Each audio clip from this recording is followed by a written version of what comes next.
செய்தி. அப்போது இந்த கிறிஸ்தவம் அப்படிங்கிறது ஒரு செய்தியிலே துவங்குகிறது. என்ன பேசணும் அப்படிங்கிறதையும் சொல்லி தான் அனுப்புகிறார். தேவன் தம்முடைய ஊழியர்களை அப்பாயிண்ட் பண்ணுறாரு, அதாவது நியமிக்கிறார். என்ன பேச வேண்டும் அப்படிங்கிற செய்தியும் என்ன பண்ணுறாரு சொல்கிறார்.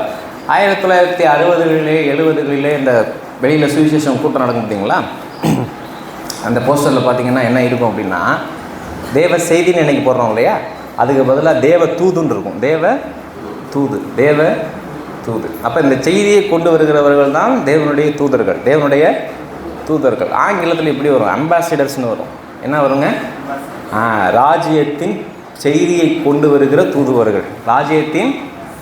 ஒரு ராஜ்யத்திலிருந்து இன்னொரு ராஜ்யத்துக்கு போய் எங்கள் ராஜ்யத்தோடு நீங்கள் சமாதானமாகுங்கள் அல்லது கடுமையான விளைவுகளை சந்திப்பீர்கள் அப்படின்னு சொல்கிறவங்க தான் யார்? தூதுவர்கள். அப்படின்னு சொல்கிறவங்க தான் தூதுவர்கள். அதனால தான் வெளிப்படுத்தின விசேஷத்தில் எழுதும் பொழுது சபையின் தூதுவனுக்கு நீ சொல்ல வேண்டியது. அந்த சபையின் தூதனுங்கிறது யாரை குறிக்கும்? போதகரை தான் குறிக்கும். ரைட். அப்போ போன வாரம் நம்ம எதை பற்றி சிந்திச்சோம்னா, தேவனுடைய ராஜ்யத்தின் செய்தி.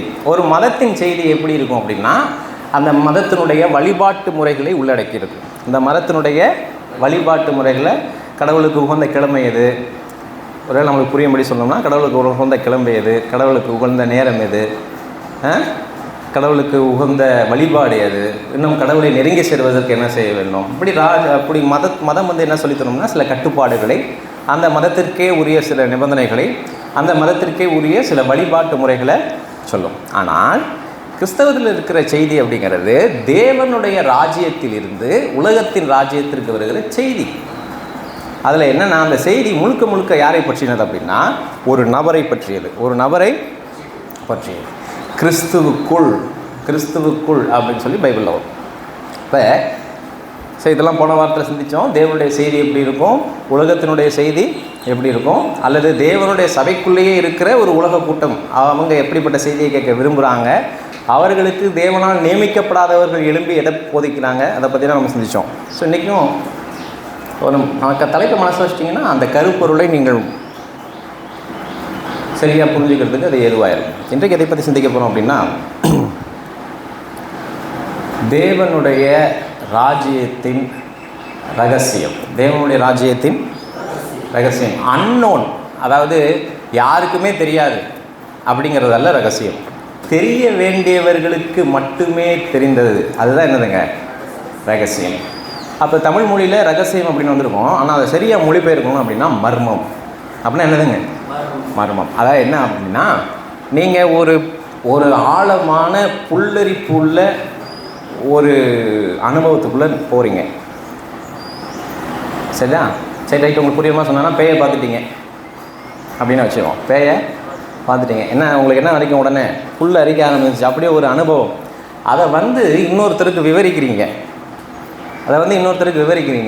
அவங்க என்ன மாதிரியான ஆக்ஷன் கொடுக்கலாம் அப்படின்னா, உங்களுக்கு புல்லரிக்கிற மாதிரியே நீங்கள் சொல்லும் பொழுது அவங்களுக்கும் புல்லரிக்கணும் அவசியம் இல்லை. ஒன்றும் உங்களை என்ன செய்யலாம்? கேலி செய்யலாம், அல்லது உங்களை பயந்தாங்குழின்னு சொல்லலாம், அல்லது நான் அந்த இடத்துல இருந்தால் அப்படி நடந்துக்க மாட்டேன் அப்படின்னு சொல்லலாம், இல்லை நீங்கள் சொல்ல வந்ததை அவர் நம்பாமையே போகலாம். நீங்கள் சொல்லுகிற அந்த மெய் சிலிர்க்கின்ற அனுபவத்தை அநேகத்தை பகிரும் பொழுது அவங்க வித்தியாசமான மாறுதரங்களை என்ன பண்ணலாம்? ரெஸ்பான்ஸை உங்களுக்கு தரலாம். ஆனால் யாரோ ஒருவர் நீங்கள் பேசிக்கிட்டே இருக்கும் பொழுது அவர் அந்த காட்சியை பார்க்கல, ஆனால் அதை விவரிக்கும் பொழுது அவருக்கு எப்படி புல்லரிச்சிச்சோ அதே மாதிரி அவருக்கும் கேட்கும் பொழுதே எனக்கு என்னதுங்க? புல்லரிக்க. நான் அந்த இடத்துல இல்லை ஆக்சுவலாக, ஆனால் நீங்கள் சொல்லும்பொழுது எனக்கு என்ன பண்ணுது? புல்லரிக்குதுன்னா அதுதான். அப்போ அந்த மர்மத்திலே அவரும் என்ன பண்ணார்? பங்கு பெற்றார் அப்படின்னு அர்த்தம். சரிதானா? அப்போ அது யாருக்கு மட்டும் தான் விளங்குச்சுன்னா, அந்த 2 பேருக்கு மட்டும் தான் விளங்குச்சு. என்ன சொல்ல வரேன்னா, ரகசியம் அல்லது மர்மம், ஆங்கிலத்தில் மிஸ்ட்ரி அப்படின்னு வரும். அதுக்கு என்னென்னா, கேட்குற எல்லாத்துக்கும் புரியாது. யாருக்கு புரியணுமோ அவர்களுக்கு மட்டுமே புரியுது. எவ்வளோ விவரமாக சொன்னாலும் யாருக்கு புரியணுமோ அவங்களுக்கு மட்டுமே புரிந்தது. இப்போ ராஜ்யத்தின் ரகசியத்தை குறித்து நம்ம என்ன பண்ண போகிறோம்? சிந்திக்க போகிறோம். அதற்கு முன்பாக இந்த உலகத்திலே ஆண்டவர் சில ரகசியங்களை வச்சிருக்கிறார். இயல்பாக நம்ம இதையே புரிந்து கொள்ள முடியாது. முடியாது. அப்போ இந்த பூமியிலேயே சில ரகசியங்கள் நிறையா இருக்குது, நிறைய மர்மங்கள் இருக்குது. இதையே நம்ம புரிஞ்சிக்க முடியாது. அப்படிங்கிறத படிச்சுவிட்டு அதுக்கப்புறம் நம்ம எங்கே போக போகிறோம்? மேலே போக போகிறோம். சரிதானா? இப்போது இந்த மொத்த பூமியும் இந்த அண்டம், பேரண்டத்தில் ரொம்ப சின்ன பகுதி. சரிதானா? ஒருவேளை உங்களுடைய வீடு இருக்கும் அப்படின்னா, உங்கள் வீடு தான் அண்டம், யூனிவர்ஸ் அப்படின்னா, உங்கள் வீட்டிலே இருக்கிற கடு அளவு தான் நம்ம இங்கே வாழ்கிற பூமி, நம்ம இங்கே வாழ்கிற பூமி. சரிதானா? இப்போது எனக்கு என்ன யோசனை வந்துச்சு அப்படின்னா, ஆண்டவர் இந்த பூமியிலே மனிதர்களை படைத்திருக்கிறார். இந்த பூமியோ பேரண்டத்தில் ரொம்ப சிறிய பகுதி. மற்றவைகளை ஏன் உண்டாக்கினார்? செவ்வாய் கிரகத்தில் மனிதன் வாழ்வதற்கு தகுதியே இல்லாத இடம் அப்படிங்கிறாங்க. நிலவிலே மனிதன் வாழவே முடியாதுங்கிறாங்க. நிறைய கிரகங்கள் இருக்குது. அந்த கிரகங்கள்லாம் பல கோடி மடங்கு இந்த பூமியோடு பெரியது. ஆனால் அதெல்லாம் எதுக்கு தான் இருக்குது? அது கடவுளுடைய சிருஷ்டி ஆக்சிடெண்ட் கிடையாது. அதாவது அது ஒரு விபத்து அல்ல, அன்இன்டென்ஷனல், அதாவது குறிக்கோள் அற்றதும் கிடையாது. அப்போ தேவன் குறிக்கோள் இல்லாமல், நோக்கம் இல்லாமல் எதுவும் செய்ய மாட்டார். ஆனால் இந்த அண்டம் அப்படிங்கிறது பெருசு, அதில் பூமி ரொம்ப சின்னது, இங்கே மட்டும்தான் நம்ம வாழ்கிறோம். அப்போ இந்த பேரண்டத்தின் நோக்கம்தான் என்ன? பேரண்டத்தின் நோக்கம்தான் என்ன? அப்படி சிந்திச்சிங்களா நினைக்காது?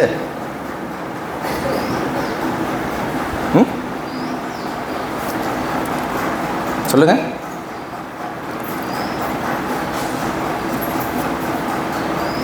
யோபுவின் புஸ்தகம் 38வது அதிகாரம் 33வது வசனம். யோபுவின் புஸ்தகம் 38, 33. நீங்கள் எடுக்கலைன்னா நீங்கள் கவனிங்க. நீங்கள் இதை வசனத்தை விட்டுறாதீங்க. எடுக்கலைன்னா நீங்கள் பைபிளை க்ளோஸ் பண்ணிட்டு கூட கவனிக்கலாம். வானத்தின் நியமங்களை நீ அறிவாயோ? அது பூமியை ஆளும் ஆளுகையை நீ திட்டம் பண்ணுவாயோ? என்ன சொல்கிறார் அப்படின்னா, இந்த பூமியை ஆளுகிறதே எதுதான்? இந்த சுற்றி இருக்கிற அண்டத்தின் அம்சம்தான் அந்த பூமியை என்ன பண்ணுது? ஆளுது. இப்போ உதாரணமாக கடலில் தொடர்ச்சியாக நம்மளுக்கு புரிஞ்சுக்கிறபடி ரொம்ப எளிமையாக சொல்லலாம். கடல் நீங்கள் சரி இதெல்லாம் எதுக்கு நம்மளுக்கு, இதெல்லாம் எதுக்கு? கொஞ்சம் நேரம் நம்ம என்ன பண்ணிடலாம், கொஞ்சம் கவனிங்க, மனசை வைங்க, கவனிங்க. கடலில் அலைகள் தொடர்ந்து வந்துக்கிட்டே இருக்கு இல்லையா? இது எப்பப்பெல்லாம் உயரும், எப்பப்பெல்லாம் கடலில் மாற்றம் உண்டாகும், எந்த இரவில் உண்டாகும்? அந்த மாதிரி என்ன சொல்கிறாங்கன்னா, நிலவை பொறுத்து தான் கடவுளுடைய அலைகளே என்ன பண்ணுது? இயங்கிக்கிட்டு இருக்கு. நிலவை பொறுத்து தான் கடவுளுடைய இந்த கால சூழல் நம்மளுக்கு வருது. பார்த்தீங்களா? இது கண்ணுக்கு தெரியாமல் எதுங்க இயக்கிக்கிட்டு இருக்கு? அந்த கிரகங்கள் தான் இயக்கிட்டு இருக்கு. பிளானட் தான் இந்த கால பூமியில் என்ன தப்பு நடக்கணும், பூமியில் என்னென்னலாம் உண்டாகணும், மழை பெய்யணுமா இல்லையாங்கிறத எதை உண்டு பண்ணிகிட்டு இருக்கு பிளானட். கவனிங்க, சீன தேசத்தில் மழை குறைஞ்சப்போ தேனியில் இருக்கிற மேற்கு தொடர்ச்சி மலையில் ஆய்வு பண்ணாங்க. எங்கே மழை குறைஞ்சப்போ? சீன தேசத்தில் மழை குறைஞ்சப்போ எங்கே ஆய்வு பண்ணாங்க? மேற்கு தொடர்ச்சி மலை தேனியில் ஒரு டீம் ஆராய்ச்சி பண்ணாங்க. கவனிங்க, என்ன சொல்கிறாருன்னா, வானத்தின் நியமங்களை நீ அறிவாயோ? அது பூமியை ஆளும் ஆளுகையை நீ திட்டம் பண்ணுவாயோ? இந்த பூமியை இந்த அண்ட சராசரமும் எப்படி ரூல் பண்ணுது, இது எப்படி ஆண்டு கொள்ளுது அப்படின்னு உனக்கு தெரியுமான்னு கேட்குறாரு. பதில் என்ன? தெரியாது. பதில் தெரியாது. இது என்னுடைய அறிவுக்கு மறைக்கப்பட்டிருக்கிறது. இது என்னுடைய அறிவுக்கு மறைக்கப்பட்டிருக்கிறது. இதை அறிந்தவர் யார் தான்? கர்த்தர். இதை அறிந்தவர் யார் தான்? கர்த்தர். நம்பர் 1. நம்பர் 2, நீங்கள் விஓ ஆஃபீஸுக்கு போகிறீங்க, அல்லது தாலுகா ஆஃபீஸ் போகிறீங்க, அல்லது கலெக்டர் ஆஃபீஸ் போகிறீங்க, ரைட்டா? எனக்கு ஒரு காரியம் ஆகணும் அப்படின்னு போகிறீங்க. ஏன்னா அவங்க தான் யார்? ஆளுகையில் இருக்கிறாங்க. அவங்க அன்றைக்கி லீவ் வரமாட்டாங்க அப்படின்னா என்ன நினைப்பீங்க மனசில்? இன்றைக்கி நான் கலெக்டரை பார்க்கணுன்னு வந்தேன், என்னுடைய பிரச்சனையை சொல்லி ஒரு தீர்வு கேட்கணுன்னு வந்தேன், மனு கொடுக்கணும்னு வந்தேன். இன்றைக்கி கலெக்டரை பார்க்க முடியல, அல்லது விவோவை பார்க்க முடியல, தாசில்தாரை பார்க்க முடியல. மனசு எப்படி இருக்கும்?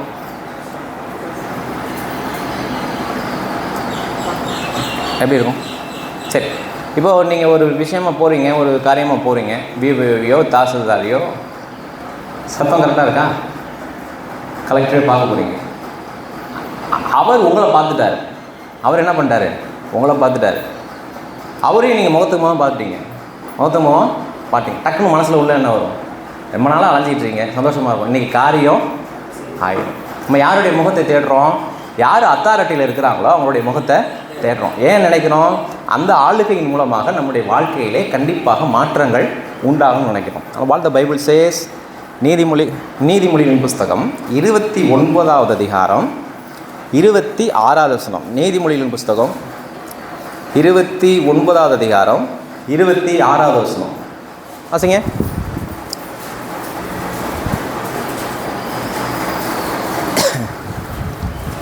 கவனிங்க, நான் வாசிக்கிறேன், கவனிங்க. ஆளுகை செய்கிறவனுடைய முகத்தரிசனத்தை தேடுகிறவர்கள் அநேகர், ஆனாலும் அவனுடைய நியாயம் யாராலே வரும்? யாரால் வரும்? கர்த்தராலே வரும். ஆளுகை செய்கிறவனுடைய முகத்தரிசனத்தை தேடுகிறவர்கள் அநேகர், ஆனாலும் அவனுடைய நியாயம் யாரால் வரும்? எனக்கு நியாயம் செய்வது யார்? எனக்கு நியாயம் செய்வது யார்? பூமியிலே அதிகாரத்தை செய்கிறவர்கள் இருக்கிறார்கள், பூமியிலே என்னை ஆளுகை செய்கிறவர்கள் இருக்கிறார்கள், ஆனாலும் எனக்கு நியாயம் செய்வது யார்? என் வாழ்க்கையிலே மாற்றங்களை உண்டு பண்ணணும்னா அது யாரால் முடியும்? ஆனால் அது இன்விசிபிள், மறைமுகமாக ஒரு அதிகாரம் என் வாழ்க்கையிலே செயல்படுகிறது. முதலாவதாக மறைமுகமாக ஒரு அதிகாரம், ஒரு ஆளுகை, ஒரு ரூலிங் இந்த பூமியை இயக்குகிறது. அதை மனுஷனால் என்ன பண்ண முடியாது? புரிஞ்சிக்க முடியாது. அடுத்ததாக மறைமுகமாக யாராக இருந்தாலும் சரி, ரட்சிக்கப்பட்டவங்களோ ரட்சிக்கப்படாதவங்களோ, மறைமுகமாக ஒரு அதிகாரம், ஒரு ஆளுகை, ஒரு ஆற்றல், ஒரு வல்லமை ஒவ்வொரு மனிதனுடைய வாழ்விலும் செயல்படுகிறது. அதை மனுஷன் என்ன பண்ண மாட்டான்? புரிஞ்சிக்க மாட்டான். அதனால தான் என்ன நினைக்கிறாங்க அப்படின்னா, கொஞ்சம் நமக்கு ஒரு 4 பேர் ரொம்ப அதிகாரம் உள்ளவர்கள், அந்தஸ்து உள்ளவர்கள் ஒரு 4 பேர் நமக்கு இருந்தாங்கன்னா எப்படி இருக்கும்? நல்லா இருக்கும். ரைட். இப்போ ரொம்ப முக்கியம், உலகத்திலே மனிதன் உயர வேண்டும் அல்லது வாழ்க்கைகளை வெற்றி அடைய வேண்டும் அப்படின்னா மனிதனுக்கு என்னென்னலாம் தேவைன்னு நினைக்கிறாங்க? நம்பர் 1 பணம்.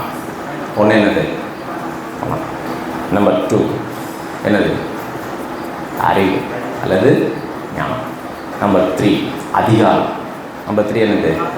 நம்பர் 4 பேக்ரவுண்ட், குடும்ப பின்னணி. எங்கள் தாத்தா எம்எல்ஏ, எங்கள் அப்பா எம்எல்ஏ அப்படின்னா நான் அமைச்சராகிடுவேன். நான் என்ன ஆகிடுவேன்? அமைச்சராகிடுவேன். சரிதானா? அன்பில்னு ஒரு ஊர் இருக்குது, தெரியுமா? தெரியுமில்ல? புரியுதா நான் சொல்கிறது? அப்போ என்னது? பணம், அதிகாரம், குடும்ப பின்னணி அல்லது அறிவு அல்லது திறமை. நம்பர் 5 மிக முக்கியமாக சாதகமான சூழல். இதெல்லாம் இருந்துச்சு, இதெல்லாம் கரெக்டாக இருந்துச்சுன்னா ஒருத்தர் என்ன பண்ணிடலாம்? முன்னுக்கு வர முடியும். இது எதுவுமே இல்லாமல் சிறைச்சாலையிலிருந்து ஒரு நபர் ஆளுகை செய்வதற்கு உயர்த்தப்பட்டார். பைபிளில் இருக்கு, ஞாபகம் வருதா? யார்? யோசேப்பு. அதை காட்டணும். ஒரு இன்விசிபிளாக ஒரு ஆற்றல் ஒரு மனிதனுக்கு பின்னாடி இயங்கினா என்ன நடக்கும்? அவர் அடிமையாக விற்கப்பட்டு போகிறார். குடும்ப பின்னணி இருந்துச்சா? சகோதரர்கள் எதிர்ப்பாக இருக்கிறார்கள், தாய் இறந்து போயிட்டா. சாதகமான சூழல் இருந்துச்சா? போலியான குற்றச்சாட்டுகள் மேலே வைக்கப்படுது. எந்த தேசம்? அந்நிய தேசம். என்ன கிடையாது? பணம் இருந்துச்சா? சுற்றி நல்ல நண்பர்கள் இருந்தாங்களா? அவரை ஒன்றும் இல்லாமல் ஆகிறதுக்கு சுற்றி இருந்தாங்களா? கொல்லுவதற்கு பார்த்தாங்களா? எதுவுமே என்ன கிடையாது. சாதகமான சூழலில் ஏதாவது யோசேப்பினுடைய வாழ்க்கையில் பாசிட்டிவாக ஏதாவது நடந்துச்சா? முதல் 30 ஆண்டுகள் எதுவுமே இல்லை. ஆனால் அவர் எங்கே உயர்த்தப்படுகிறார்? அது எதுக்குன்னா படிச்சுட்டு போகிறது கிடையாது. இந்த ராஜ்யத்தின் கோட்பாடு எப்படி வேலை செய்யுது? எல்லாம் சோகமாக உட்காந்துருக்காங்க. சிறைச்சாலையில் எல்லாம் சோகமாக உட்காந்துருக்காங்க. வசனம் சொல்லுது, அவர்கள் எல்லாம் சோகமாக இருக்கிறதை. அதிகாலையில் யாரும் தூங்கலை. ஏன்னா நாளைக்கு தூக்கில் போட வேண்டியவர்கள் நைட் என்ன பண்ண மாட்டாங்க? தூங்க மாட்டாங்க. அதிகாலையில் எழுந்து எல்லாம் சோகமாக உட்காந்துருக்காங்க. அவர்கள் தூங்காமல் இருக்கிறதை யோசேப்பு கண்டு அங்கே போய் ஏன் சோகமாக இருக்கீங்கன்னு கேட்டானா. அப்படின்னா என்ன அர்த்தம்னா, அந்த வேத பகுதி சொல்லுகிற மறைவான செய்தி என்ன, எதிரே அர்த்தம் என்னன்னா, யோசேப்புக்கு என்ன கிடையாது? அங்கே சிறைச்சாலையில் என்ன கிடையாது?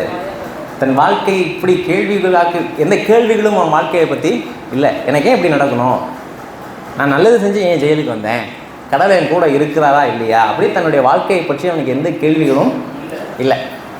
அதனால தான் அவர்கள் சோகமாக இருக்கிறதை இவன் கண்டு அவங்கள்ட்ட போய் பேசினானாம். அவன்கிட்ட போய் என்ன பண்ணானா, பேசினானா. கவனிங்க, இவன் பதில் சொல்கிறான் பாருங்க. அப்படின்னா என்ன அர்த்தம் அப்படின்னா, எங்களுக்கெல்லாம் இல்லாத ஒரு மகிழ்ச்சியும் சந்தோஷமும் நிறைவும் உனக்கு இருக்குது, அதனால தான் நீ கேட்கும்போது நான் பதில் சொல்கிறேன். இல்லாட்டி என்ன சொல்லியிருப்பான் அவன், ஏன்னா நீயே அழுதுகிட்டு இருக்க, உன் விதியே உனக்கு என்னன்னு தெரியல, நீ என்ன பண்ணுற, என்ன கேட்குறான். அவன் சொல்கிறான், விவரமாக சொல்கிறான். அப்படின்னா இவன் சொல்ல தகுதியான ஆள், இவன் சொல்ல. ஆனால் இருப்பது என்னமோ சிறைச்சாலை தான், இருப்பது என்னமோ. இன்னொரு இடத்துல யோசேப்போடு கூட கர்த்தர் இருந்தார், அவன் காரிய சித்தி உள்ளவனானான் அப்படின்னு தமிழில் வரும். ஆனால் அது எப்படி இருக்குது அப்படின்னா, யோசேப்பு வாஸ் கண்டென்ட். யோசேப்போடு கர்த்தர் இருந்தார், யோசேப்பு திருப்தி உள்ளவனாக இருந்தார். போன வாரம் தான் படிச்சு. யோசேப்பு எப்படி இருந்தானா, கண்டென்ட். அப்படி தான் இருக்குது. அது தமிழில் எப்படி வந்துச்சுன்னா காரிய சித்தி உள்ளவன் அப்படி சொல்லி வந்துருச்சு. கவனிங்க, யோசேப்போடு கூட கர்த்தர் இருந்தார் அப்படிங்கிறது ஒரே அதிகாரத்தில் 4 முறை வரும். இன்றைக்கி யார், நீங்கள் சபைக்கு போகிறவங்க யார் கூட கேளுங்க, கர்த்தர் உங்களோட இருக்கிறாரான்னா ஆமாம்பாங்க. கர்த்தர் இன்னும் இங்கே இருக்கிறாரா ஆமாம்பாங்க. அப்போது பர்டிகுலராக அங்கே எழுத வேண்டிய அவசியம் இல்லை. யோசேப்போடு கூட கர்த்தர் இருந்தார் அப்படிங்கிறதுக்கு என்ன அப்படின்னா, நம்ம சொல்லலாம் கர்த்தர் நம்ம கூட இருக்கிறாரான்னு, ஆனால் கர்த்தருடைய பிரசன்ன நம்முடைய வாழ்க்கையை பாதிக்கிறதா அப்படிங்கிறதா தான் கேள்வி. கர்த்தருடைய பிரசன்னம் நம்ம வாழ்க்கையை பாதிக்கிறதா அப்படிங்கிறது தான் கேள்வி. ரைட்? உங்கள் சொந்தக்காரங்க வருவாங்க, உங்கள் சொந்தக்காரங்க வராங்க, நீங்கள் அவங்கள உட்கார வச்சுக்கிட்டே உங்களுடைய அன்றாட வாழ்க்கையை செய்ய முடியுமா? முடியாது. அவங்களுக்கு கொஞ்சம் என்ன பண்ணணும், டைம் கொடுக்கணும். நீங்கள் வாங்க, அப்படி உட்காந்துக்குங்க, நான் வேலைக்கு போயிட்டு வந்துடுறேன், நீங்கள் வாங்க, இப்படி ஒரு ஓரமாக என்ன பண்ணுங்கள், போட்டதை சாப்பிட்டு உட்காந்துடுங்க, நாங்கள் எங்கள் வேலையை நாங்கள் பண்ணிட்டுருக்கோம் பார்த்துட்டு அப்படி சொல்ல முடியாது. அவங்களுடைய இருப்பு நம்ம என்ன பண்ணுவோம், பாதிக்கும். ஒன்று வேலைக்கு லீவு போடுவோம், அல்லது வேலை கெட்டாவது என்ன பண்ணுவோம், போவோம். இப்போ சர்ச்சைக்கும் லீவு போடுவோம், சர்ச்சைக்கும் லீவ் போடுவோம். கவனிங்க, என்ன சொல்ல வரேன்னா, ஒருவருடைய இருப்பு நம்மளை பாதிக்கணும். அதுதான் உண்மையாகவே என்னது. யோசேப்போடு கூட கர்த்தர் இருந்தார் அப்படின்னா என்ன ஆகுதுன்னா, யோசேப்பு தேவனுடைய பிரசன்னத்தை தன்னுடைய வாழ்வின் எல்லா நிலைகளிலும் அனுபவிக்கிறவனாகவும், அதை அங்கீகரிக்கிறவனாகவும், அதை குறித்து நிச்சயம் உள்ளவனாகவும் வாழ்ந்தான். யோசேப்போடு கூட கர்த்தர் இருந்தார் அப்படின்னா அதான் அர்த்தம். எல்லா நிலைகளிலும் அவன் தேவனுடைய பிரசன்னத்தை அனுபவித்தான். அதனால தான் யாருமே இல்லை என்னோடு வந்து தவறு செய் அப்படின்னு போத்திபோரின் மனைவி கேட்கும் பொழுது யாரும் இல்லை, ஆனால் தேவனுக்கு முன்பாக நான் இதை செய்வது எப்படி அப்படின்னா, அப்போ தேவனுடைய பிரசன்னத்தை அவன் சிறைச்சாலையிலும் வேலை பார்க்கிற இடங்களிலும் நல்லா புரிஞ்சுக்கணும், போத்திபாரின் படுக்கை அறையிலும் அனுபவித்தான். யாருடைய பிரசன்னத்தை? இன்னைக்கு இருக்கிற போலியான விழுந்து போன பிசாசினால் உண்டான திருச்சபைகளுக்கும் போதகர்களுக்கும் அது தெரியாது. தேவனுடைய பிரசன்னத்தை எங்கே தான் அனுபவிப்பாங்க? போத்திபாரின் படுக்கை அறையிலும் அனுபவித்தான். யார்? யோசேப். யாருமே இல்லைடா, இல்லை கடவுள் என்னை பார்த்துட்ருக்காரு, கடவுள் கூட இருக்கிறார். சரி, நம்ம எங்கே போயிட்டோம்? யோசேப்பு போயிட்டோம். அப்போ இதை புரிஞ்சுக்கணும். பைபிளை வாசிக்கும் பொழுது அது புரிஞ்சுக்கணும். இது எதுவுமே இல்லாமல் அவன் என்ன பண்ணான், மேலே வந்தான். அடிமையாகி போனால், குடும்ப பின்னணி இல்லை, அந்நிய தேசம், சாதகமான சூழல் இல்லை, வாழ்க்கை குறித்த ஒரு பெரிய நிச்சயம், ஆறுதல், இவை எல்லாம் பற்றி நடுவில் இருந்தது. காரணம் என்னன்னா, தேவன் என்னோடு கூட இருக்கிறார். தேவனுடைய பிரசன்னம் உங்கள் வாழ்வில் இருக்கும் என்று சொன்னால் அது போதுமானது. இந்த வாழ்க்கையை நீங்கள் சக்ஸஸ்ஃபுல்லாக வாழ்ந்து முடிப்பதற்கு எல்லாரும் பிரதமராவையும் சொல்ல வரல, ஆனால் இந்த வாழ்க்கையை நாம் எப்படி வாழும்படி கடவுள் எதிர்பார்க்கிறாரோ அப்படி வாழ்ந்து முடிப்போம், அதுக்கு தேவையானது ஒரே ஒரு சோர்ஸ் தான். என்ன சோர்ஸு? தேவன் நம்மோடு இருக்க வேண்டும். ரைட். இப்போது இன்விசிபிள்னு சொன்னேன் இல்லையா, மறுபடியும் எங்கள் பாயிண்ட்டுக்கு வருவோம். அப்போ இந்த பூமியை இந்த முழு அண்டமும் இயக்குகிறது, அதுவும் நம்மளுக்கு புரியாது. அதை அறிய வேண்டும்னு சொல்லி நம்ம விரும்புகிறதும் இல்லை, அதை அறிய நினைச்சாலும் முடியாது. அடுத்ததாக அன்றாட வாழ்க்கையிலே ரட்சிக்கப்பட்டவனோ ரட்சிக்கப்படாதவனையோ ஒவ்வொரு மனிதனையும் யார் ஆளுகை செய்கிறார்? அவனுடைய வாழ்க்கையில் யாருடைய ஆளுகை வந்தால் தான் அவனுடைய வாழ்க்கையில் என்ன கிடைக்கும்? அவனுடைய வாழ்க்கைக்கு ஒரு தீர்வு உண்டாகும். ஆனால் மனிதர்கள் அதெல்லாம் தெரியாமல் யாரை பார்க்குறாங்க? நீ கலெக்டரை பார்த்துட்டோம், வேலை முடிஞ்சிச்சு, கலெக்டரை பார்த்துட்டோம், வேலை முடிஞ்சிச்சு. ஆஹா, நீங்கள் போகும்பொழுதே வந்து என்ன பண்ணுது, தண்ணி நிரம்பின ஒரு குடம் முன்னாடி வந்துடுச்சு, வேலை முடிஞ்சிச்சு. கவனிங்க, கடவுளுடைய முக தரிசனத்தை யாரும் தேடுறதே இல்லை. ஆனால் கடவுளுடைய முக தரிசனம் தான் ஒரு மனிதனுடைய வாழ்க்கையில் என்னத்தை கொண்டு வருது, வித்தியாசத்தை கொண்டு வருகிறது. நம்பர் 3,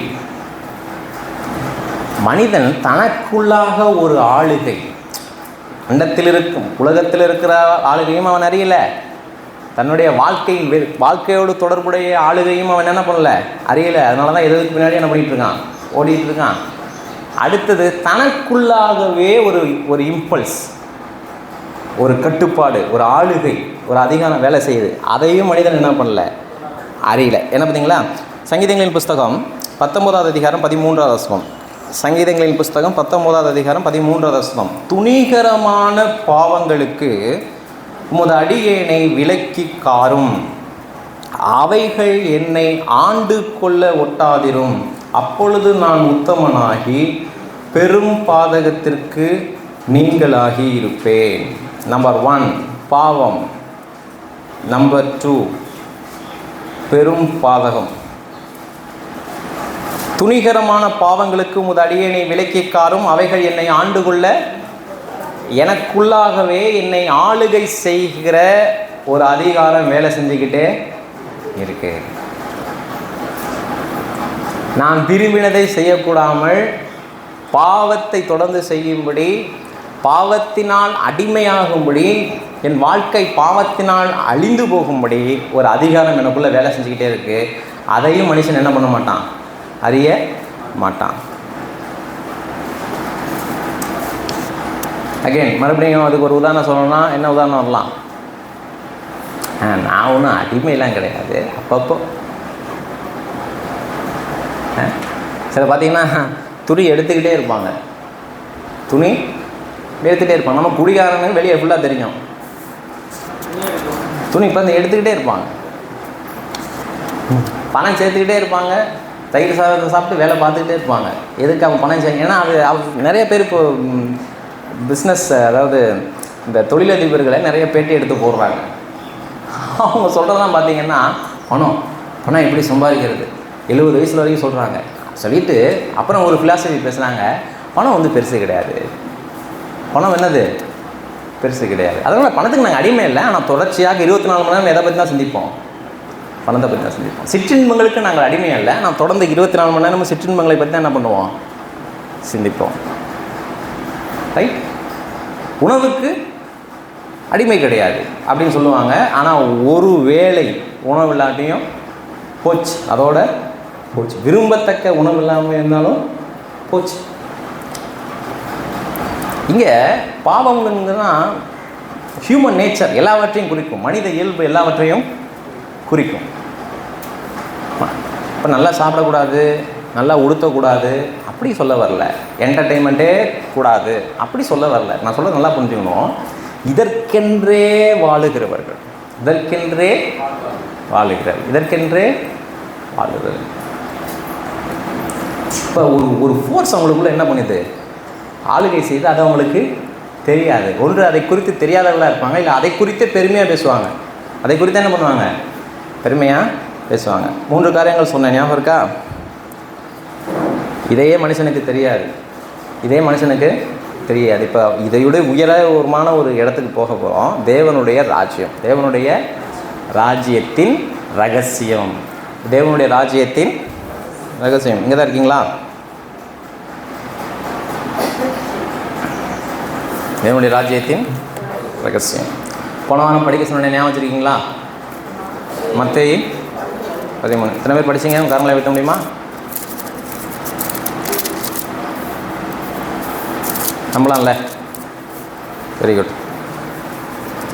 எத்தனை ஊமை இருந்துச்சு அதில்? இல்லை, எத்தனை ஊமை நம்பர்? சரி, ரைட். கவனிங்க, இதில் மொத்தம் 10 ஊமைகள் இருக்கும். எத்தனை ஊமை? 10 ஊமை இருக்கும். இன்றைக்கு நம்ம ஒரு 3ஐ குறித்து சிந்திக்க போகிறோம். 3 ஒரே பொருளை தரக்கூடியது, 3 ஒரே பொருளை தரக்கூடியது. என்னோட சேர்த்து கவனிங்க. மத்தேயு சுவிசேஷ புத்தகம் புதிய ஏற்பாட்டில் 20வது பக்கம். அதாவது என்னென்னா, நீங்கள் மறுபடியும் நான் உங்களை உற்சாகப்படுத்துகிறேன், உங்களை குற்றம் சொல்லலை, உங்களை உற்சாகப்படுத்துகிறேன். சபைக்கு வருவதிலே ஒரு நோக்கம் இருக்கணும், இல்லாட்டி வந்து வீண். அந்த எனக்கு தெரிஞ்சு வந்து வீண், சரிதானா? அப்போது சபைக்கு வருவதிலே ஒரு நோக்கம் இருக்கணும். அந்த நோக்கத்தை அறிந்தவர்களாக நீங்கள் வந்தீங்கன்னா பெனிஃபிட், சரிதானா? மத்தேயு சுவிசேஷ புத்தகம் மொத்தம் 10 உவமைகள் இருக்குது. அதில் 3 உவமைகள் ஒரே பொருளை தருகிறது. 10 உவமைகளுமே ஏறத்தாழ ஒரே பொருளை தருகிறது. வாசித்த உடனே ரொம்ப சாதாரணமாக புரியக்கூடிய ஒரு 3 உவமைகளை இன்றைக்கி எடுத்துக்க போகிறோம். மத்தேயு சுவிசேஷ புத்தகம் 13ஆம் அதிகாரத்தில் 31வது வசனம். வேறொரு உவமையை அவர்களுக்கு என்ன பண்ணார் சொன்னார். 31வது வசனம். பரலோக ராஜ்யம் கடுகு விதைக்கு ஒப்பாய் இருக்கிறது. அதை ஒரு மனுஷன் எடுத்து தன் நிலத்திலே விதைத்தான். அது சகல விதைகளிலும் சிறிதாயிருந்தும் வளரும் பொழுது சகல பூண்டுகளிலும் பெரிதாகி, அதாவது சகல தாவரங்களிலும் பெரிதாகி, ஆகாயத்து பறவைகள் அதன் கிளைகளில் வந்து அடையத்தக்க மரமாகும் என்றார். மரமாகும் என்றார். நம்ம ஊரில் கடுகு செடி தான். இங்கே சொல்லப்பட்டது என்னென்னா, இஸ்ரேல் நாட்டில் இருக்கிற ஒரு தாவரம். அந்த தாவரத்தின் விதை இருக்கிறதுலே ரொம்ப சின்னது. அந்த தாவரத்தின் விதை இருக்கிறதுலே ரொம்ப சின்னது. ஆனால் அதை விதைத்தோம் என்று சொன்னால் வளர்ந்துச்சுன்னா இருக்கிறதுலையே பெரிய மரமாகி அநேக பறவைகளுக்கு அது என்னவாகும்? இருப்பிடமாக மாறும். இதை எந்த நோக்கத்திற்காக இந்த உவமையை சொல்லுகிறார் அப்படின்னா, கடவுளுடைய ராஜ்யம் ரகசியமானது. அது என்ன இருந்தது? ரகசியமானது. அப்போ அந்த விதையை பார்க்கும் பொழுது இந்த விதை எத்தகைய பாதிப்பை வருங்காலத்திலே உண்டு பண்ண போகிறது அப்படிங்கிறது யாருக்குமே தெரியாது.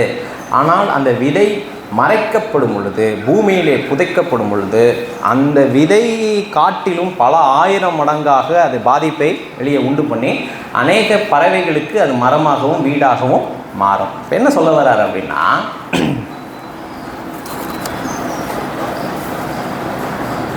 என்ன நினைப்பாங்க ஜனங்க அப்படின்னா, நான் ஒரு கிறிஸ்தவன் அப்படின்னு சொல்கிறீங்க. அப்படியா? ஓஹோ. என்ன வேலை பார்க்குறீங்க? நான் மூட்டை தூக்குறேங்க. ஓஹோ அப்படியா? சரி. என்ன வீட்டில் இருக்கீங்க? நான் ஒரு ஓட்டு வீட்டில், வாடகை வீட்டில் இருக்கேங்க. ஓஹோ அப்படியா? என்ன படிச்சிருக்கீங்க? நான் பெருசாக படிக்கலைங்க, ஒரு 8ஆவதோடு இருக்கேங்க. அப்போ இப்படியெல்லாம் கேட்கும் பொழுது இந்த மனிதனுடைய அறிமுகம் பெருசாக, இவன் ஒரு பெரிய தாக்கத்தை சமுதாயத்தில் உண்டு பண்ண முடியுமா? அப்படி முடியுமா? ஜனங்க அதை என்ன பண்ண மாட்டாங்க, அப்படி நினைக்க மாட்டாங்க.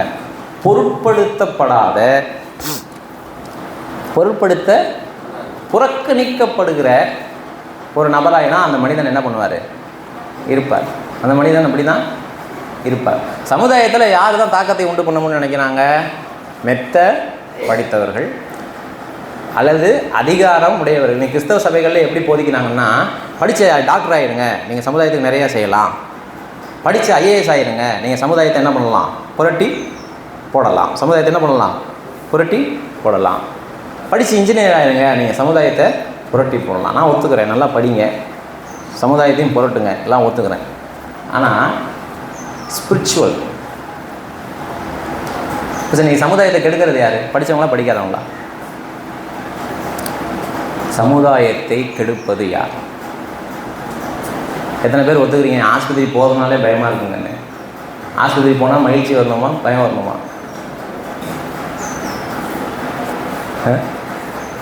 சரி கவனிங்க. சமுதாயத்தை புரட்டுகிறவர்கள் யாரு தான்? சமுதாயத்தை கெடுக்கிறவர்கள் யார் தான்? குறிப்பிடத்தக்க மனிதர்கள் தான். யார் விஐபிஸோ, யார் விவிஐபிஸோ அவங்கள்ட்ட இருந்து தான் என்ன பண்ணணும்? சமுதாயத்தை காப்பாற்றணும். நீங்களும் நானும் மணல் அள்ள முடியாது, முடியுமா? நீங்களும் மலையை குடஞ்சி எடுத்து எம்சாண்டு விற்க முடியாது. அதுக்குன்னு ஆட்கள் இருக்கிறாங்க. அப்போ இவங்கள்ட்ட இருந்தால் சமுதாயத்தை காப்பாற்றணும். இப்போ மனிதனுடைய மதிப்பீடு, ஆண்டவர் என்ன சொல்கிறாரு? ஒரு ஊமை அப்படின்னா அது ஒரே ஒரு பொருளை தான் குறிக்கும். நல்லா புரிஞ்சுக்கணும். ஒரு ஊமைனா அது ஒரே ஒரு பொருளை தான் குறிக்கும். அந்த ஒரு பொருளுக்கு மேலே நீங்கள் அதை புரிஞ்சிக்க முடியாது. ரைட்டா? ஒவ்வொன்றும் கருத்தை சொல்லக்கூடாது. என்ன சொல்ல வராது அப்படின்னா, கடுகு விதை சாதாரணமான ஒன்று, அது மண்ணிலே புதைக்கப்படுகிறது. மண்ணிலே எப்படிப்பட்ட விளைவை அது வெளியே வளர்ந்து உண்டு பண்ணணும்னு யாருக்கும் தெரியாது. தேவனுடைய ராஜ்யம் இப்படித்தான் செயல்படுகிறது அப்படின்னு சொல்கிறாங்க. திருநெல்வேலி சைட்லேருந்து யார் இருக்கீங்களா? திருநெல்வேலி தூத்துக்குடி சைடில் யார் இருக்கீங்களா? சாரா டக்கர் பள்ளிகள் கல்லூரிகள் அப்படின்னு திருநெல்வேலி சைடு கேள்விப்பட்டிருக்கீங்களா? கையை உயர்த்த முடியுமா? சாரா டக்கர் யாரு? கவனிங்க. இங்கிலாந்து சபையில், அதாவது ஒரு வெளிநாட்டு சபையில் கால் ஊனமுள்ள நாற்காலி, சக்கர நாற்காலியிலேயே அமர்ந்து கொண்டு சபைக்கு வருகிற ஒரு பெண்ணு வருகிறார். ஒரு சின்ன பொண்ணு, வாலிப. அவள் முடமானவள். சக்கர நாற்காலியில் தான் எங்கே வரணும்? தேசத்துக்கு, அந்த சர்ச்சுக்கு வரணும். அவள் பேர் தான் சாரா டக்கர். அவள் பேர் என்னதுங்க? சாரா டக்கர். அப்போது அவளுக்குள்ளே இந்த ராஜ்யத்தின் செய்தி போகிறது. இவ்வளோ ஊனமானவள். இன்றைக்கி என்ன செய்தி சொல்லியிருப்பாங்கன்னா, நீ எந்திரிச்சு நடப்ப, ஆண்டவர் உனக்கு சுகம் என்ன பண்ணுவார்? தருவார். இல்லை, அப்படிப்பட்ட பெண் எப்படி ஜெபம் பண்ணணும்னு சொல்லி தருவாங்கன்னா, நான் எந்திரிச்சு நடக்கணும்னு என்ன பண்ணேன்? ஜெபம் பண்ணேன். ஆனால் அன்றைக்கு அந்த திருச்சபையிலே ராஜ்யத்தின் செய்தி போதிக்கப்பட்டது. அப்போ அதை கேட்குறான். அப்போ என்ன பண்ணுறா? அவளுக்கு ஒரு பெரிய பாரத்தை தருகிறார். இந்தியான்னு ஒரு நாடு இருக்காமே, அந்த நாட்டில் பெண் பிள்ளைகளெல்லாம் கொல்லுவாங்களாமே. நான் சொல்கிறது 100 ஆண்டுகளுக்கு முன்பாக. அப்போது அந்த பெண்களுக்கு கல்வி உரிமை மறுக்கப்படுதாமே, ஒரு பால் நிலையில் அவங்க இருக்கிறாங்களாமே. இப்படியெல்லாம் நினைத்து ஜெபிக்க ஆரம்பிக்கிறார். எவ்வளோ யார்? ஊனமுற்றவள். ஆனால் இதை யாரை நினச்சி கவலைப்படுறா? இந்தியாவிலே திருநெல்வேலி அவள் வந்தது கிடையாது, கேட்டதை வச்சு ஜெபம் பண்ண ஆரம்பிக்கிறாள். இருதயத்தில் ஒரே பெரிய பாரம், யாருக்கும் தெரியாமல் ரகசியமாக ஜெபம் பண்ணுறா. இவள் அழுது ஜெபம் பண்ண சபை மக்கள் ஒரு நாள், இவ்வளோ நீ அழுது ஜெபம் பண்ணுறியே, என்னதாம்மா விஷயம்னு கேட்கும் பொழுது அவர் விஷயத்தை சொல்கிறா. இந்தியான்னு ஒரு ஊர் இருக்குது, அங்கே திருநெல்வேலி, தூத்துக்குடி, நாகர்கோவில் அந்த பகுதியிலே கொல்லப்படுகிறார்கள், பெண் பிள்ளைகள் கொல்லப்படுகிறார்கள். அவர் கல்வி அறிவு மறுக்கப்படுகிறது. அந்த பெண்களை நினைச்சு அழுகிறேன் அப்படின்னு சொல்லி. இப்போ என்ன பண்ணுறாங்க? டாலர்ஸ் நிறைய பணங்களை கலெக்ட் பண்ணி அவன் மடியில் போய் கொட்டுறாங்க. மடியில் போய் என்ன பண்ணுறாங்க? ஒவ்வொரு ஆராதனையும் அவள் மறுபடியும் அழுந்தோடனே நான் அங்கே ஊழியத்துக்கு செல்லுகிறேன் அப்படின்னு நிறைய வாலிபர்கள் என்ன பண்ணுறாங்க? எழும்புறாங்க. மறுபடியும் ஜெபிக்கின்றார். மறுபடியும் என்ன பண்ணுறார்? ஜெபிக்கிறார். இங்கிலாந்து முழுவதும் இந்த செய்தி பரவுகிறது. டன்னா கொண்டு வந்து கொட்டுறாங்க. இன்றைக்கு நீங்கள் பார்க்குற எல்லா பள்ளி கல்லூரிகளிலும் சாரா டக்கர் பேரில் இயங்கி ஆயிரக்கணக்கான லட்சக்கணக்கான பெண்கள் இன்னைக்கு கிராஜுவேட்ஸ் ஆகி எங்கே வேலை செஞ்சுக்கிட்டு இருக்காங்க? கல்லூரிகளிலும் கல்லூரி முதல்வராகவும் வேலை செஞ்சிட்ருக்காங்க. ஆனால் அவள் கடைசி வரைக்கும் அந்த சக்கர நாற்காலியை விட்டு எந்திரிக்கவும் இல்லை, இந்தியாவுக்கும் வரவும் இல்லை. புரியுதா? அப்போ அவளை பார்க்கும் பொழுது சமுதாயம் எப்படி பார்க்குறோமோ, ஓ சர்ச்சைக்கு போறியா, சரி, ஓ பைபிள் படிக்கிறியா, ஓ ஜெபம் பண்ணுறியா. அந்த ராஜ்யத்தின் விதை என்ன செய்யும்னு தெரியாது. என்ன செய்யணும்னு தெரியாது. உன்னால் என்ன முடியும்? அதை தான் சொல்ல வரேன். இந்த வசனம் உண்மையாகவே ரட்சிக்கப்பட்ட ஒரு மனிதனுடைய இதயத்தில் விழுந்து விதையாகினா அது ஒரு பெரிய மாற்றத்தை தராமல் விடாது. அதை தான் ஃபஸ்ட்டு ஆரம்பிக்கிறார். விதைக்கிறவனோட உண்மை தான் ஃபஸ்ட்டு ஆரம்பமாகிறது. அப்படி சாதாரணமாக இருக்க முடியாது. ஒன்று விதையிலே பிரச்சனை இருக்கும், இல்லை நிலத்தில் பிரச்சனை இருக்கும், இல்லை விதைக்கிறவன்ட்ட பிரச்சனை இருக்கும். இந்த மூன்றும் சரியாக இருந்தது என்று சொன்னால் தேசத்தின் அது விருட்சமாக வளர்ந்து அநேக பறவைகள், உலகமே அதில் என்ன பண்ணும்? அந்த இதில் இம்பேக்ட் ஆகும். நீங்கள் போய் பாருங்கள், அதை நீங்கள் ப்ரோஸ் பண்ணி பாருங்கள். சாரா டக்கர் கல்லூரி, சாரா டக்கர் டெய்லரிங் காலேஜ், சாரா டக்கர் நர்சிங் காலேஜ், சாரா டக்கர் டிப்ளமோ காலேஜ், இப்படி பல கல்லூரிகள் இருக்குது. இதோடைய ஃபவுண்டர் யாருன்னு கேட்டு பாருங்கள், ப்ரோஸ் பண்ணி பாருங்கள், தெரியும். நான் சொல்ல புரியுதா? இன்றைக்கு அநேக பறவைகள் அந்த மரத்தில் வந்து என்ன பண்ணுது? இளைப்பாக இருக்கிறது. அந்த மரம் ஆனால் எப்படி இருந்து முளைச்சது? ஒரு சின்ன விதையானது தான் முளைச்சி. இது இப்படி தான் ஆப்ரேட் ஆகுது. நம்ம வெளி பண்ணியிருப்போம்.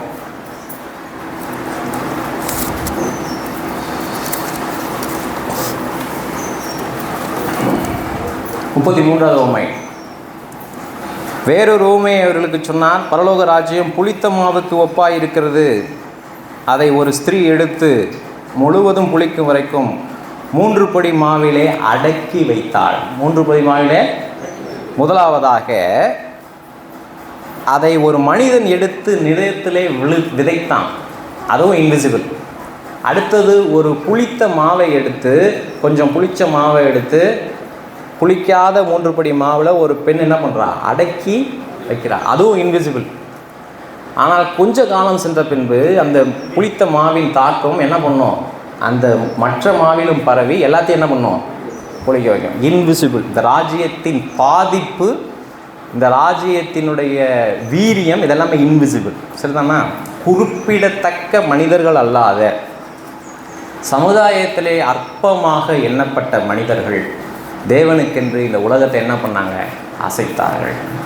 தேவனுக்கென்று இந்த உலகத்தை ஜான் வெஸ்லி சொல்லும் பொழுது 100 விவசாயிகளை என்னிடத்தில் தாருங்கள். அதாவது ஒரு சிறந்த கிறிஸ்தவர்களாக இருக்கணும், ரட்சிக்கப்பட்ட 100 விவசாயிகளை என்கிட்ட தாங்க, அப்படியே மாற்றி 100 தியாலஜியன்ஸ், 100 இறையியலாளர்களாக உங்களுக்கு தர்றேன். அதை வச்சு உலகத்தை என்ன பண்ணலாம். அதெல்லாம் 17ஆம் நூற்றாண்டில் சொன்னது, அதெல்லாம் படித்து தான் இங்கே உள்ளவங்க சொன்னாங்க. சரிதானா? அப்போ நம்ம ஜெபம் பண்ணலாமா?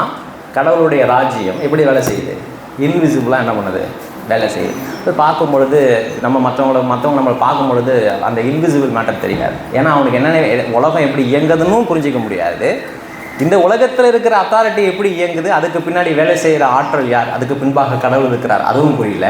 தனக்குள்ளே ஒரு தீய ஆற்றல் இருக்குது, தன்னை கட்டுப்படுத்தி நடத்துகிறது. தன்னுடைய ஆசாபாசங்களாலே மனிதன் கட்டுப்படுத்தப்பட்டு நடத்துகிறான், அதுவும் என்ன பண்ணாது, மனுஷனுக்கு தெரியாது. அப்படி இருக்கும் பொழுது அந்த இயல்பான மனிதன் இந்த ராஜ்யத்தில் இருக்கிற அந்த ரகசியத்தை என்ன பண்ண மாட்டான், புரிஞ்சிக்க மாட்டான். சர்ச்சில் உள்ளவங்களுக்கும் தெரியாது, பல பேர்த்துக்கு தெரியாது, போதிக்கிறவங்களுக்கும் தெரியாது, கேட்குறவங்களுக்கும் தெரியாது பெரும்பாலும். சரிதானா? ஆனால் இது உண்மையாகவே ரட்சிக்கப்பட்ட ஒரு மனிதனுடைய இருதயத்திலே நல்ல வசனங்கள் விதைக்கப்படும் பொழுது அது அப்படியே வளர்ந்து இந்த சமுதாயத்தை என்ன பண்ணோம், பாதிக்கும். சமுதாயத்தை என்ன பண்ணோம், பாதிக்கும். கண்களை மூடுவோம்.